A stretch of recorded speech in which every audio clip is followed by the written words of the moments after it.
Assalamu alaikum warahmatullahi ta'ala wabarakatuh. Labarai da dumi su daga shafin Hutu Dole mai karantawa Ahmad.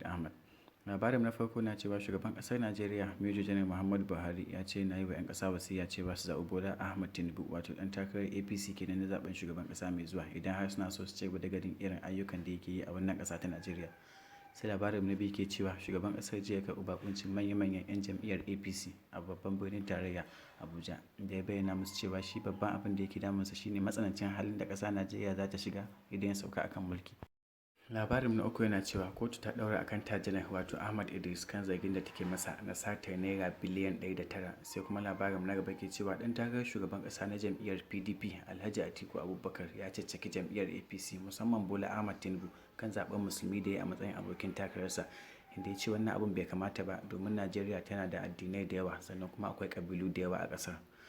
Labarin na gaba na cewa Atiku Abubakar ya caccaki Peter Obi ɗan takarar Labour Party, inda ya ce ba zai taɓa cin mulki ba sai wani ikon Allah domin jam'iyyarsa ba ta da sanata kuma ba ta da ɗan majalisa, ba ta da wani mutum wanda yake riƙe da wani mukamin siyasa a Najeriya.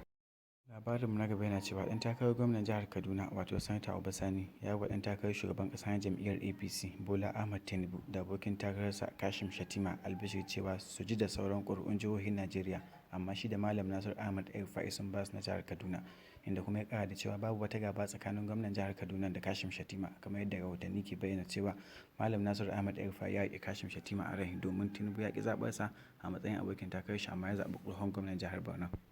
Labarin na gaba yana cewa shugaban ƙasar Najeriya Major General Muhammadu Buhari ya ce sakamakon zaben jihar Anambra, Ekiti da kuma Osun misali ne na cewa gwamnatinsa ba za ta yi maguɗi ba a zaben shekarar 2023, da kuma shugaban ƙasar na Najeriya ya ce yana yi wa 'yan kasuwar ƙasashen waje albishir cewa akwai zaman lafiya sosai a ƙasar Najeriya, saboda haka zo su ba hannun jari a ƙasar.